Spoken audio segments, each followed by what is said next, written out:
Desde nuestros estudios en Washington, Poder Latino, con Gustavo Alegret.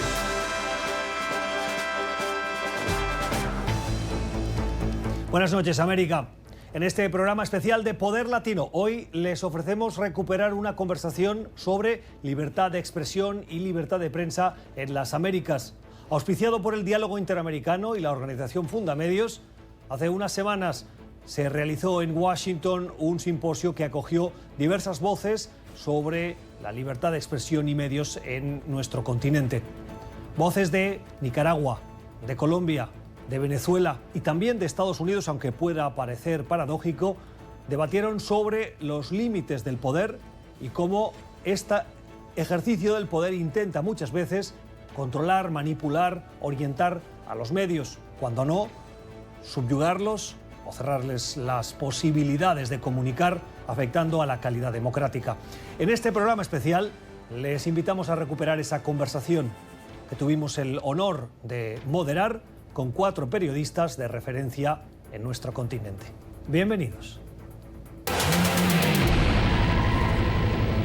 Nos acompaña Maybord Petit, que es periodista venezolana freelance, fue reportera en varios medios venezolanos, como el Diario de Caracas, El Nuevo País, El Nacional. En los últimos años ha trabajado en profundidad áreas de investigación vinculadas a la criminalidad en Estados Unidos, la corrupción, el lavado de dinero y el narcotráfico, especialmente con vínculos con Venezuela. Es experta en temas de América Latina y su blog es una sensación, Venezuela Política.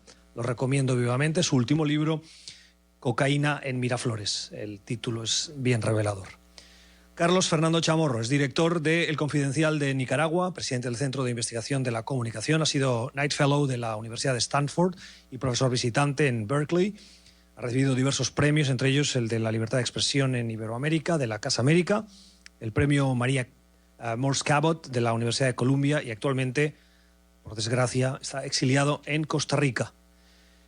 María Elvira Domínguez es periodista de larga experiencia y con mucho prestigio en Colombia, directora de El País en Cali, 22 años de carrera periodística, es presidenta de la Sociedad Interamericana de Prensa.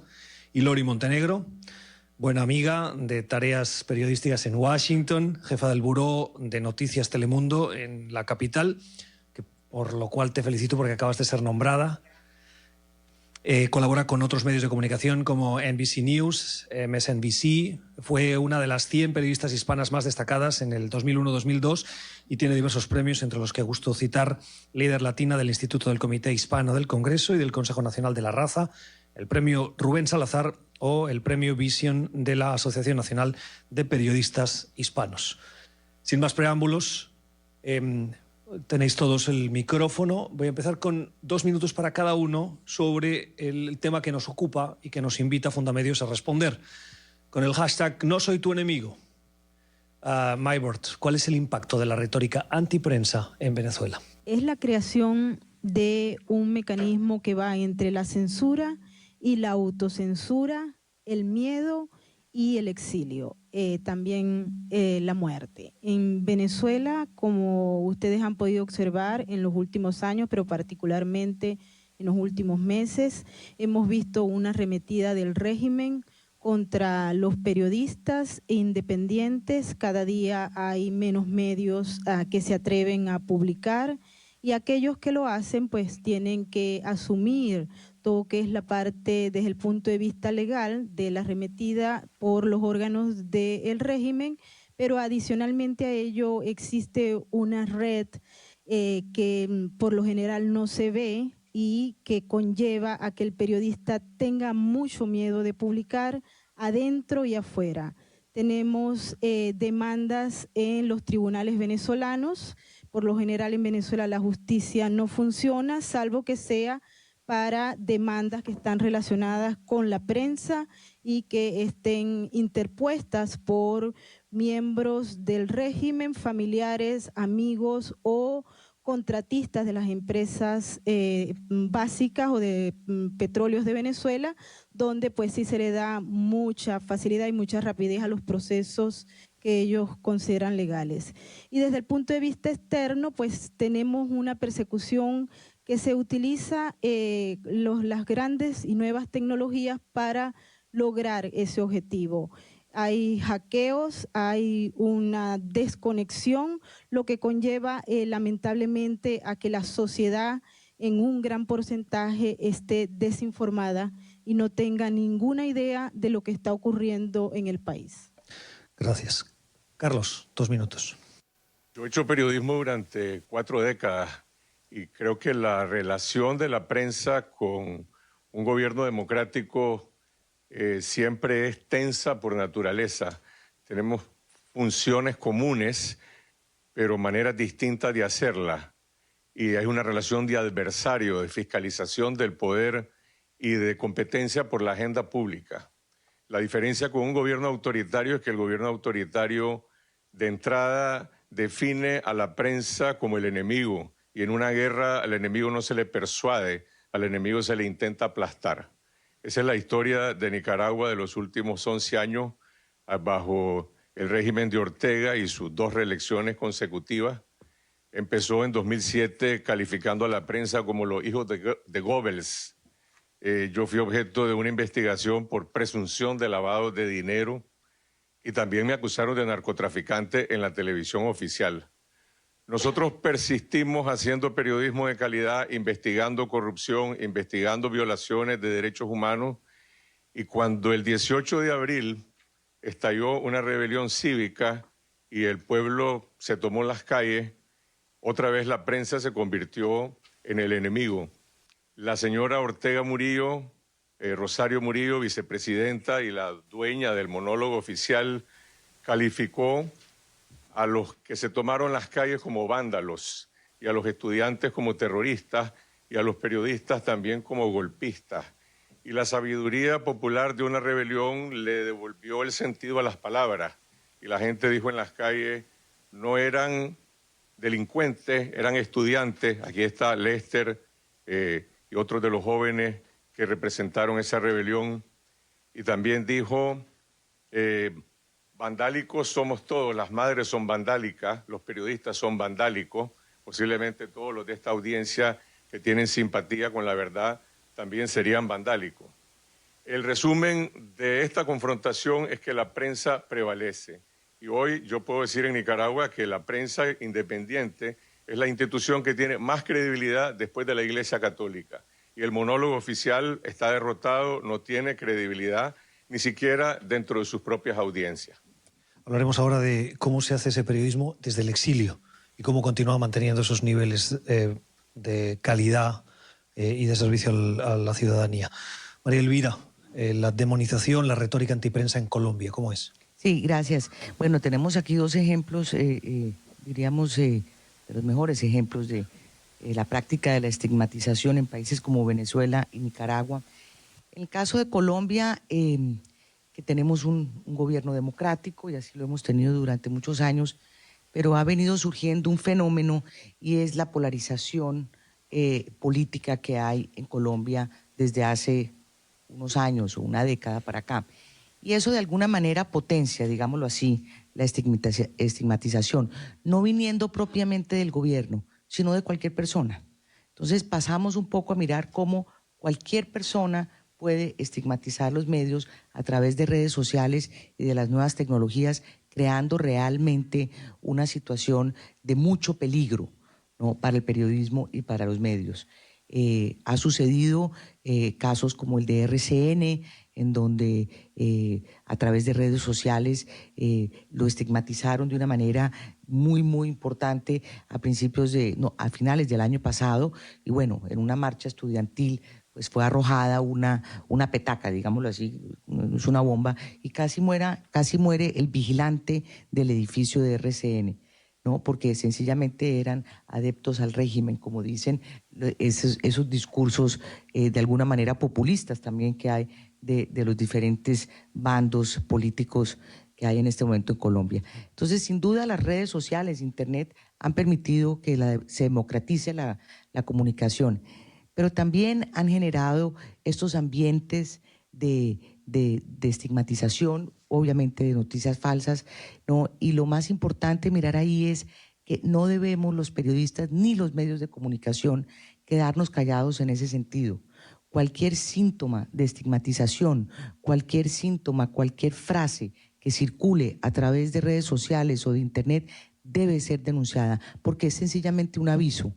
Y en países como los nuestros, los avisos llevan realmente a que haya unas consecuencias mucho más graves. Entonces, por eso invitamos siempre a los periodistas, a los opinadores, a los columnistas y a los medios que no permitan que ese tipo de estigmatización, esas frases, esas acusaciones, esas mentiras, no simplemente fluyan naturalmente por las redes. Hay que darlas a conocer, porque detrás de cada una de esas amenazas puede haber realmente un ataque violento.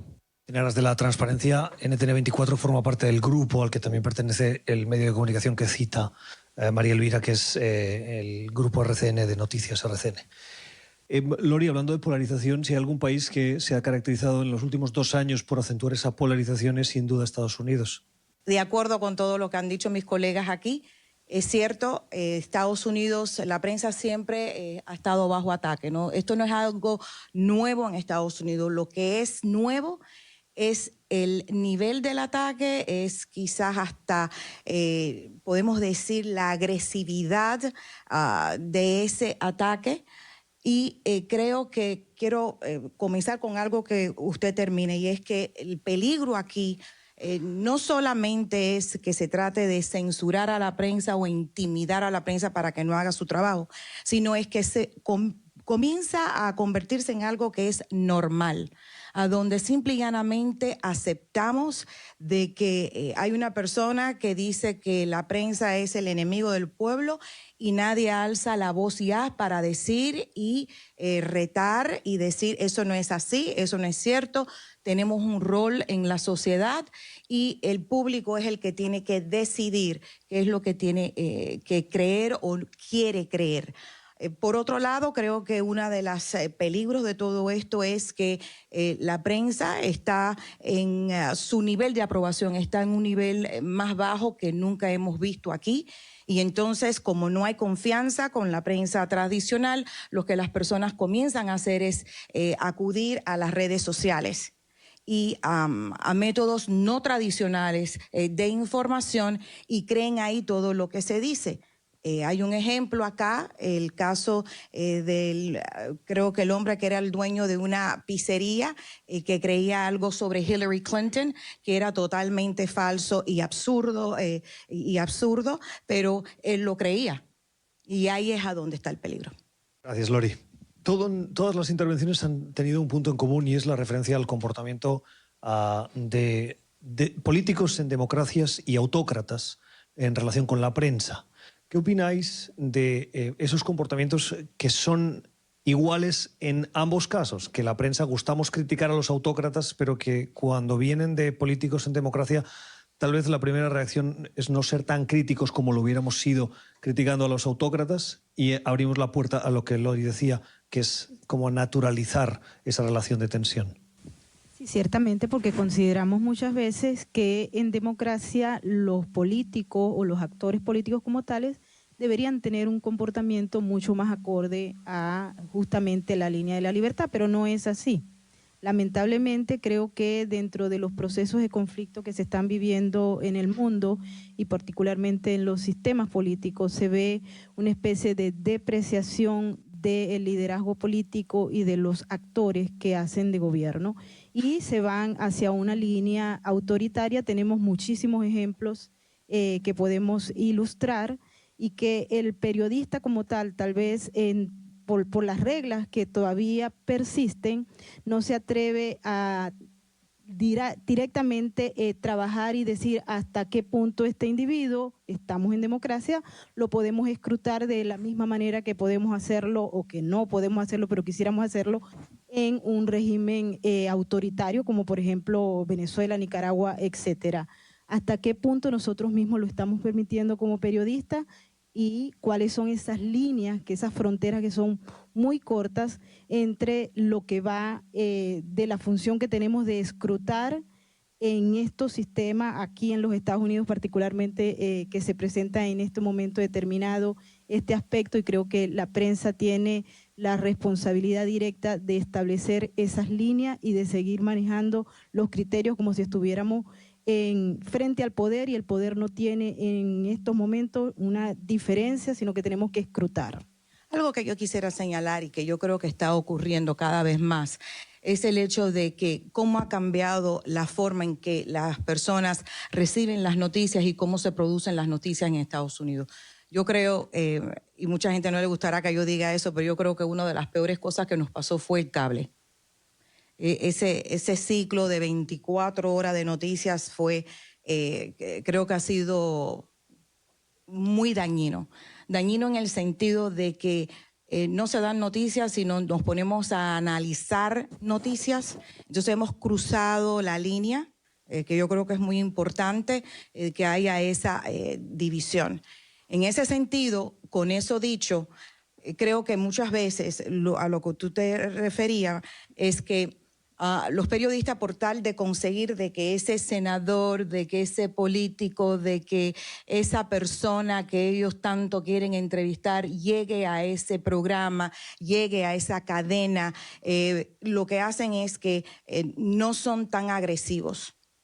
En el sentido, y cuando digo agresivo, yo digo que tú puedes hacer una buena entrevista con preguntas duras, que son las que hay que hacer, que es la que se hace el pueblo en la calle. Entonces, yo creo que lo que pasa es que por ese ciclo de 24 horas de noticias, querer ser primero, tener la exclusiva, muchas veces no están haciendo las preguntas que tienen que hacer. Entonces, es ahí a donde el político, pues, abre la puerta y no le toma mucho para que se cuele por ahí, diga lo que quiera decir y nadie le está retando. De la prensa y si es o no el enemigo, Carlos. Yo creo que hay una diferencia entre un presidente autoritario bajo un régimen democrático y un presidente autoritario bajo un régimen autoritario. Pongo el ejemplo de mi país, Nicaragua. Arnoldo Alemán era un presidente corrupto con tendencias autoritarias, pero el entorno institucional bajo el que él gobernaba le ponía límites y restricciones y contrapesos. Había una Procuraduría de los Derechos Humanos, había una Contraloría, que era una entidad autónoma, habían espacios dentro del propio Parlamento y la Corte Suprema de Justicia, de manera que lo que la prensa hacía tenía alguna resonancia en estas instituciones que también eran contrapeso. Cuando Ortega llega al poder, hay un proceso de captura de todas las instituciones del Estado que pierden la más mínima autonomía, de manera que la resonancia de lo que la prensa investiga se reduce a la lucha por la credibilidad con la audiencia. Nosotros presentamos las mejores y más contundentes pruebas de fraude electoral, de violación de derechos humanos y de corrupción, y no tuvo ninguna repercusión estatal, porque ninguna entidad estatal podía realizar una investigación propia. Y la prensa en esas circunstancias se convierte prácticamente, digamos, en la única y última institución de resistencia frente al autoritarismo, hasta que ocurren cosas como lo que pasó en Nicaragua desde abril pasado, que eso se vuelve un fenómeno político, digamos, nacional. Y cuando el gobierno se ve amenazado y su poder se ve amenazado por una rebelión, nuevamente se enfoca en la prensa como el enemigo que hay que aplastar y llegar a escalar hasta las situaciones que hemos llegado hoy. Sí, viene un poco como no contradicción, pero como un paralelismo que hay que hacer. En el caso de los gobiernos autoritarios, como bien lo explicaba Carlos ahora, versus las democracias, los gobiernos democráticos, yo creo que estigmatizar se da en cualquiera de los dos, solamente que las formas de hacerlo cambian. Como veíamos nosotros, por ejemplo, a Rafael Correa en Ecuador, ¿no? Su forma de hacerlo era pararse enfrente a un televisor y romper los diarios y hablar que eran los enemigos, o sea, con unas acciones muy claras, muy de ataque, muy de amenazas, podríamos decirlo un poco muy de frente, ¿no? En gobiernos democráticos puede suceder lo mismo, pero de una manera muy sutil, con una frase que suelten por redes sociales, ¿no? Personas del gobierno, nos digo específicamente el jefe de Estado, personas del gobierno, o sea, hay prácticas mucho más sutiles.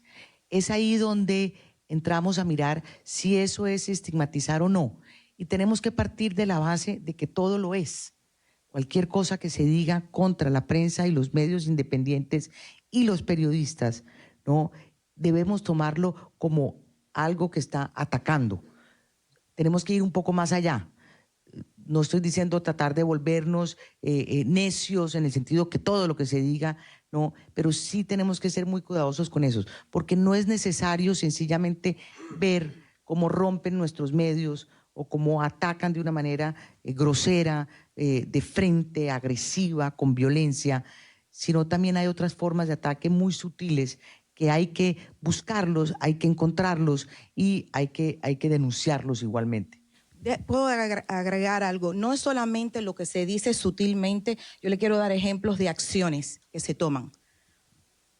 Tú y yo estamos en el Capitolio.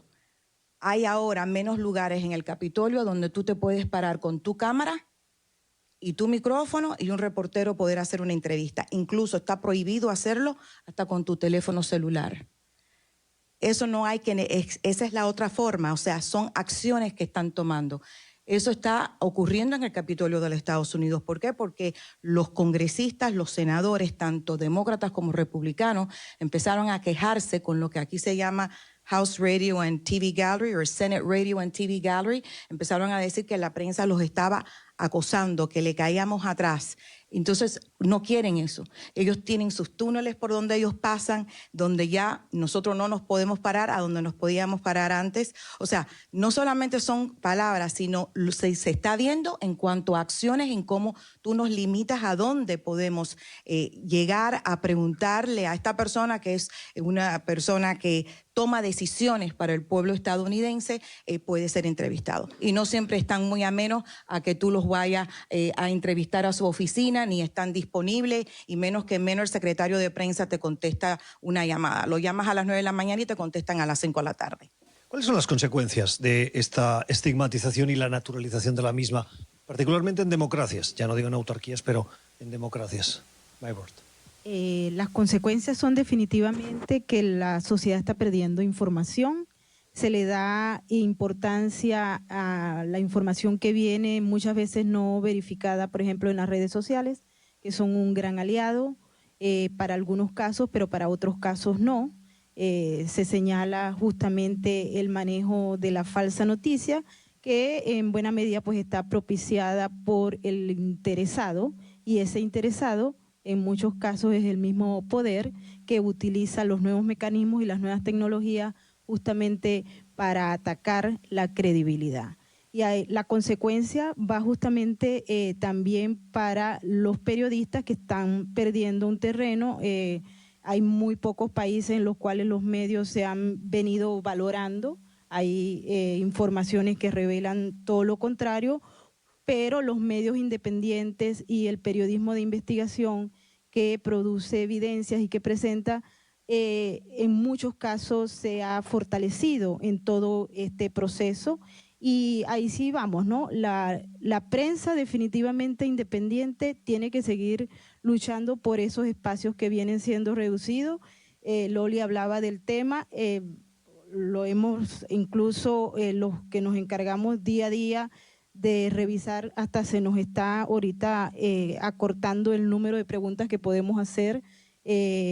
Muchas veces tocan los temas y dicen estos temas no van a ser tratados uno solamente, y pues allí está el asunto. Creo que tenemos que estar muy alerta, ¿no? Bueno, nosotros aprendimos a trabajar sin acceso a la información pública, sin fuentes oficiales porque se cerraron todos los espacios, sin acceso incluso a audiencias judiciales o a conferencias de la policía o de cualquier institución de los poderes del Estado. Y creo que de alguna manera eso nos incentivó a tratar de hacer un periodismo más basado en la observación, en buscar fuentes independientes y siempre tratando de concentrarnos en el apego a la verdad. Por muchos años debo decir que nosotros vivimos un periodo de soledad.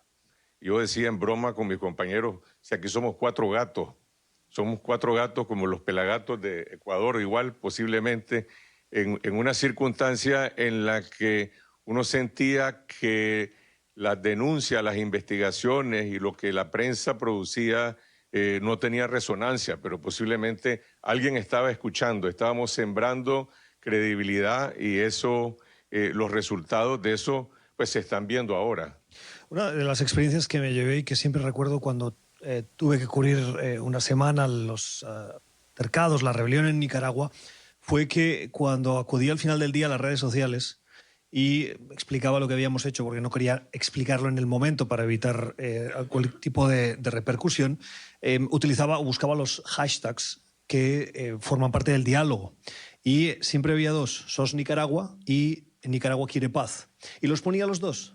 Las críticas que recibía por usar el que atribuían al gobierno, que era Nicaragua quiere paz, y que me parecía un hashtag neutro, pero que los que estaban en contra de Ortega no querían que lo usara porque lo atribuían al mismo gobierno de Ortega y decían, no podemos contribuir al diálogo del otro. María Elvira, hablarás de polarización. ¿Esta polarización es también consecuencia de la estigmatización de los medios? Bueno, más bien yo creo que la polarización lleva a que los medios sean estigmatizados y los periodistas, sobre todo también los periodistas de opinión. Y aquí es donde se mezcla un poco algo que también hay que trazar una línea delgada entre estigmatizar y opinar, porque es que en muchos casos no se puede presentar que es mi opinión, la tengo en redes sociales, pero lo que está haciendo es estigmatizando, pero es que es mi opinión, entonces si es mi opinión es válido. Entonces ahí también hay una línea delgada. Pero sin duda la polarización política, que lleva a una polarización del país entero, no hace que estén en un equipo de otro, y eso hace que de alguna manera y esa polarización lleva en algunos casos a algunos medios a coger como un partido, a volverse un poco más activos, ser más activistas en este plano político, y eso genera a su vez mayor estigmatización, están sujetos a mayor estigmatización. Entonces es un poco como la bola nueva, pero sin duda gran parte de la polarización genera estigmatización, y algunos medios caen en esa bola de nieve de asumir unas posiciones mucho más radicales, más activistas, más de partido político, más de posición frentera y clara sobre algo, y eso hace que ese medio sea además sujeto a mayor estigmatización. Entonces, eso es básicamente lo que creo que pasa. Seguimos en este panel sobre la estigmatización de los medios en el diálogo interamericano organizado por Fundamedios. Antes de preparar el panel, o preparando el panel, María Elvira, hablábamos de esa estigmatización que es la antesala de la violencia. Y también, me atrevería a decir, de la autocensura que puede llegar a la censura.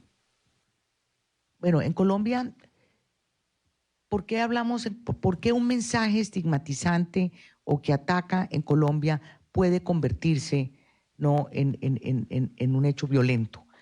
Colombia, de muchos años atrás, esas amenazas eran propias del narcotráfico. Y el narcotráfico así amenazaba no solamente a los medios de comunicación, sino a los políticos, al gobierno, ¿no? Y muchas veces esas amenazas se hacían realidad. Y así sucedió durante muchos años en la década de los 80s y los 90s. Entonces, las amenazas en Colombia son tomadas con mucha importancia, es decir, se les da mucha importancia porque venimos de eso que es otro tipo de amenaza, pero sin duda esas amenazas sabemos que pueden volverse realidad. En el caso de los medios de comunicación y los periodistas, por eso están tan atentos y tienen que hacerlo. Cualquier amenaza, por sutil que pueda ser, aparte de crear esta autocensura, ¿no? Y como dice Carlos, no permitir que la gente sienta que está bien informada cuando sabe que hay un medio o unos periodistas que de pronto se están autocensurando, ¿no? Pero sí lo que pasa en Colombia eso genera como una chispa. Dice, está pasándome esto, mire los mensajes que he recibido, se pone sobre la opinión pública, se pone en lo público y todos sabemos, casi que incluso llegando a responsabilizar, si algo me pasa, ¿no? Quienes están detrás de esto es esto. O sea, es un poco para dejarlo sobre la mesa y para denunciar esa amenaza. Cuando decías que las amenazas se cumplen y se hacen realidad en los 80, te estás refiriendo a asesinatos y muertes de comunicadores. Cuando hablamos de amenazas hoy, ¿de qué tipo de amenazas estamos hablando? Más que amenazas, como te digo, son mensajes estigmatizantes. Es el caso de las mujeres, por ejemplo, las mujeres periodistas, que en el caso de Colombia, pues hay casos muy particulares de estigmatización a mujeres, donde además hay insultos y hay hostigamiento, pero además ataques muy de tipo sexual también por las redes. Y en ese sentido, lo que se hace es que no necesariamente eso conduce a algo, pero podría conducir. Y como traemos esa historia atrás, entonces en Colombia como decimos en Colombia, se le para muchas bolas a ese tipo de discursos o a ese tipo de mensajes. Carlos. Nosotros pasamos de un régimen institucional de intimidación contra la prensa, de no aplicación de la Ley de Acceso a la Información Pública, de control de la propiedad y establecimiento de un duopolio de la televisión y la radio, y de amenazas y presiones contra la libertad de expresión, a un proceso, a una escalada que incluye la violencia física, asesinato de periodistas como Ángel Gaona, que le mataron de un balazo en la cabeza cuando estaba haciendo una transmisión en Facebook Live en la ciudad de Bluefield el 21 de abril, destrucción de radioemisoras como el caso de Radio Darío, asaltos y ataques en contra de periodistas, hasta llegar al proceso de confiscación de facto de medios de comunicación. Es el caso de mi redacción de Confidencial y Esta Semana. Y lo más grave de todo es el asalto contra 100% Noticias, que fue la fase final de una censura oficial, censura de facto, pero en este caso incluyó la captura de periodistas y su criminalización por el delito de hacer periodismo. Miguel Mora y Lucía Pinedo Urbado, por quienes quiero hablar hoy, tienen más de 2 meses y medio de estar en la cárcel. Miguel incluso en huelga de hambre, defendiendo, resistiendo la crueldad de esa cárcel, acusados de instigación al odio, conspiración y terrorismo. Y su único delito ha sido hacer periodismo. Es decir, se llegó allá al caso de que el ejercicio de la profesión es un crimen en mi país. Carlos Maibord, ¿han recibido ustedes amenazas de muerte? Sí, bueno, en mi caso las he recibido justamente por la publicación de información relacionada con contratistas de PDVSA que a la vez lavaban dinero en los Estados Unidos, y en una oportunidad conseguí unos documentos en la Corte del Distrito Sur de Nueva York que confirmaban que inclusive hubo confiscación de bienes por parte del Estado norteamericano a unos contratistas que estaban directamente vinculados al que es actualmente el fiscal general designado por la Asamblea Nacional Constituyente de Venezuela, Tarek William Saad, y esos miembros del grupo empresarial, entre comillas, vivían y hacían negocios en los Estados Unidos, y cuando publiqué la información, y esos señores estaban relacionados directamente también con el lavado de dinero al cartel colombiano de los hermanos Serna, recibí directamente amenazas de muerte. También pues sufrí de una campaña de descrédito por parte de más de 10.000 cuentas que son creadas por el régimen de Nicolás Maduro para atacar a los periodistas que publican información relacionada con el tema de corrupción y lavado de dinero, y que puede atacar. Hoy en día tenemos un avance significativo, pero anteriormente, cuando se hacían esas denuncias y se publicaba información siempre con evidencias, había una averiguación. En el caso de Venezuela eso no lo vamos a esperar, pero hoy en día hemos avanzado tanto que a lo que salen los nombres de estos individuos, las autoridades norteamericanas y los bancos toman medidas muy específicas, y eso ha incrementado las amenazas. ¿Cómo te hacían llegar esas amenazas de muerte? En una oportunidad la hicieron directamente a través de mi teléfono celular, otras veces a través de terceros. He tenido la bondad de haber contado con la protección de las autoridades norteamericanas, que no son todos los casos, pero llegan a través de terceros, y inclusive a veces utilizan hasta mensajes directos de Twitter y a través de mi blog, que en múltiples oportunidades ha sido hackeado.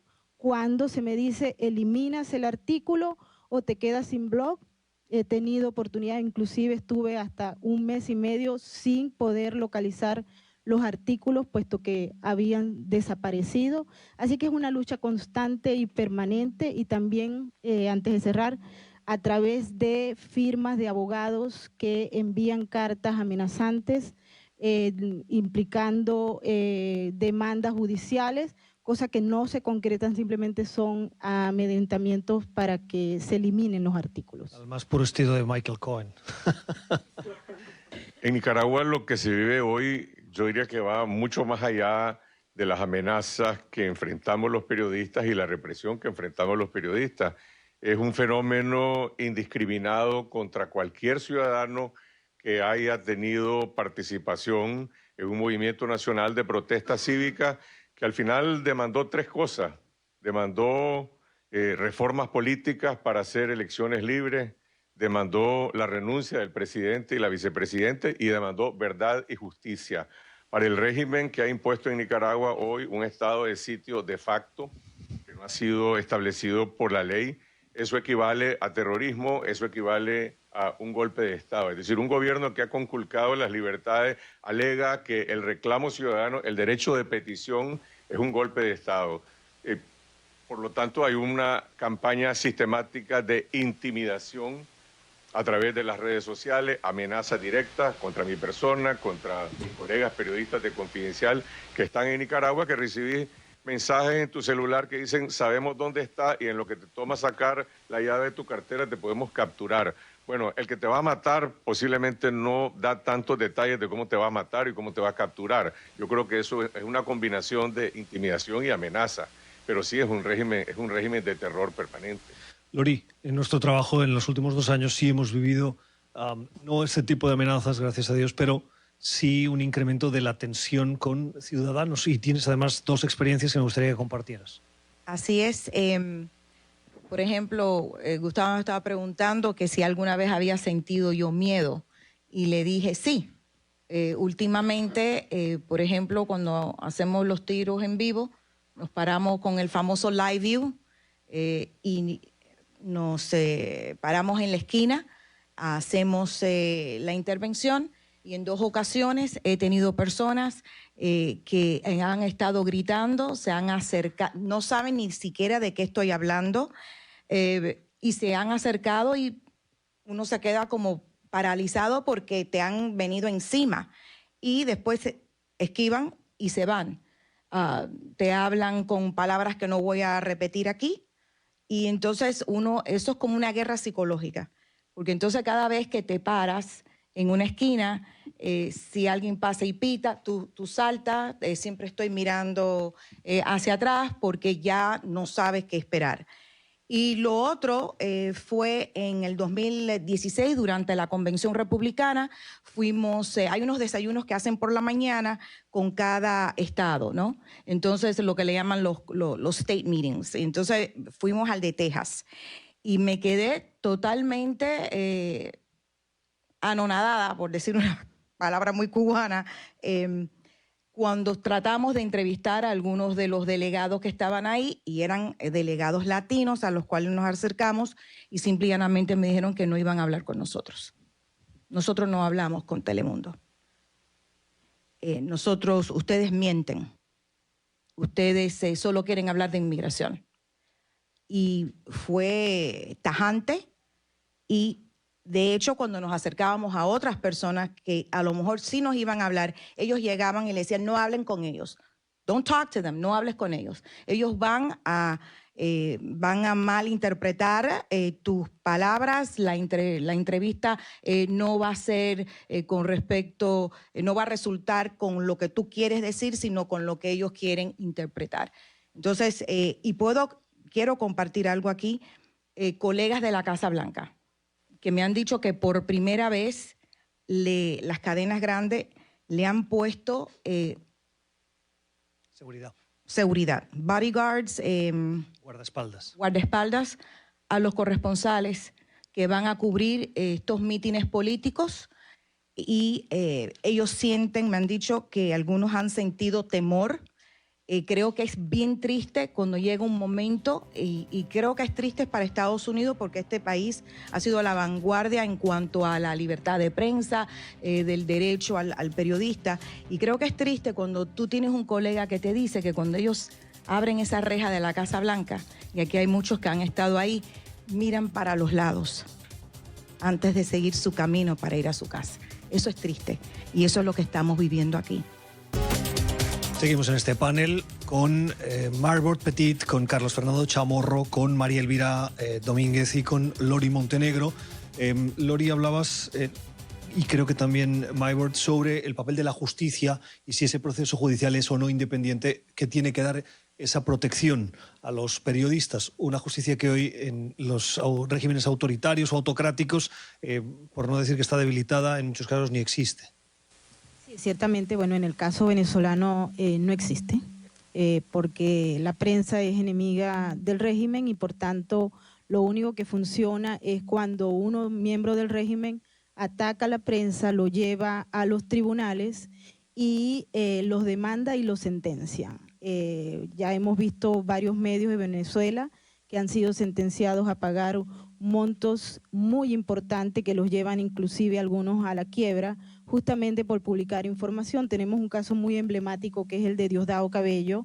Hubo una información que estaba relacionada con un caso en el cual él se mencionaba como miembro del Cartel de los Soles. La información original salió en el periódico norteamericano The Wall Street Journal y posteriormente fue republicada por varios medios en Venezuela. Esos medios fueron llevados a la justicia de la revolución y obligados a pagar una multa. Inclusive hubo varios de los medios que aceptaron, para no ser sentenciados individualmente, colocar un aviso en los medios donde se señalaba que la información que se había suministrado no era real y que era simplemente una parte de la información falsa que se había publicado en el exterior.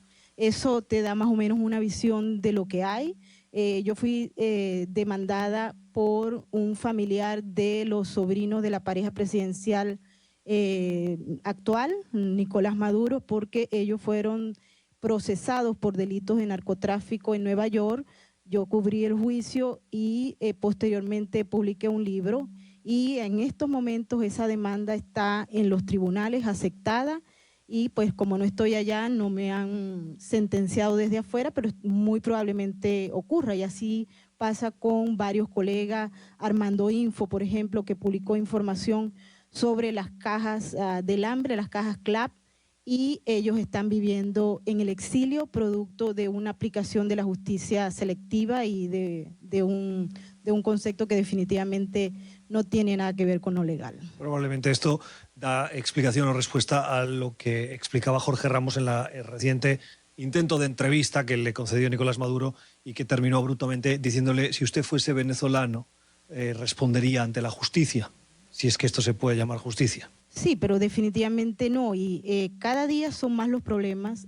Tenemos ayer justamente fueron sacados del país periodistas. Jorge Ramos es un caso muy claro de lo que está ocurriendo y de lo que definitivamente no es justicia ni aplicación de la norma en ningún sentido. Bueno, NTN24, por ejemplo, está sacada del aire, en palabras textuales de Nicolás Maduro, por decisión de Estado, porque le incomodaba la crítica del canal. Carlos. En el caso de Nicaragua hay una combinación, primero, de un régimen de facto. Ejemplo, mi redacción está ocupada militarmente por la policía sin orden judicial desde hace 2 meses y medio. Pero por el otro lado hay 700 personas que están siendo procesadas judicialmente a quienes se les atribuye presuntos delitos penales de terrorismo, como mencionaba anteriormente, y todos estos son juicios de carácter político. Frente a este tipo de situaciones donde no hay Estado de Derecho, donde no existe ninguna protección legal, por lo menos desde la óptica de los periodistas, la única protección es la denuncia y no aceptar nunca ni la censura ni la autocensura. En nuestro caso, yo estoy exiliado en Costa Rica para poder seguir trabajando desde Costa Rica en Nicaragua. La mayor parte de mi redacción está en Nicaragua haciendo periodismo y básicamente nosotros simplemente nos empeñamos en no aceptar bajo ninguna condición la autocensura y evadirla utilizando las redes sociales. La televisión está también censurada por las vías de hecho, por amenazas a los dueños de los canales privados de televisión. Nosotros estamos en las redes sociales, estamos en Facebook, estamos en YouTube, y esa es la manera de hacerlo, y haciendo buen periodismo, pues, que es lo que al final hace la diferencia. En el caso de Colombia funciona la justicia y lleva en el caso de la estigmatización y un poco lo que es estigmatizar, lo que es el discurso contra los periodistas, estoy hablando ya contra personas más que contra los medios, ¿no? Contra los periodistas, se corre también el riesgo de cruzar la línea de lo que es una injuria y calumnia, que está muy bien tipificado como delito en Colombia, ¿no? Y la justicia, pues en ese sentido, actúa y actúa bien. Pero un poco de la mano con lo que decía Carlos, y bueno, los dos casos de Venezuela y de Nicaragua, y también de Estados Unidos, Lori, que vienes diciendo ahora, pues es un poco en esa línea, ¿no? Es no permitir esa autocensura, o sea, no dejarla pasar, no pasarla por alto. En la medida en que haya estigmatización por cualquier canal, por cualquier red, ataques que provoquen autocensura, hay que hablar de ellos, hay que denunciarlos, hay que hacerlos notar. No sintamos que no pasa nada, no sintamos que es cualquier persona diciendo cualquier cosa. Démosle importancia a cada uno de esos comentarios que pueden afectar la integridad y el oficio del periodismo. Hasta aquí este programa especial en este Viernes Santo, en el que hemos recuperado las voces, el análisis de 4 periodistas sobre la libertad de expresión y la libertad de prensa en las Américas. A partir del lunes volvemos con más análisis, más cuestiones de actualidad, en un programa en el que va a cambiar el nombre. Ya no seremos Poder Latino, sino Cuestión de Poder. Esperemos que nos vuelva a acompañar. Que tengan un feliz fin de semana.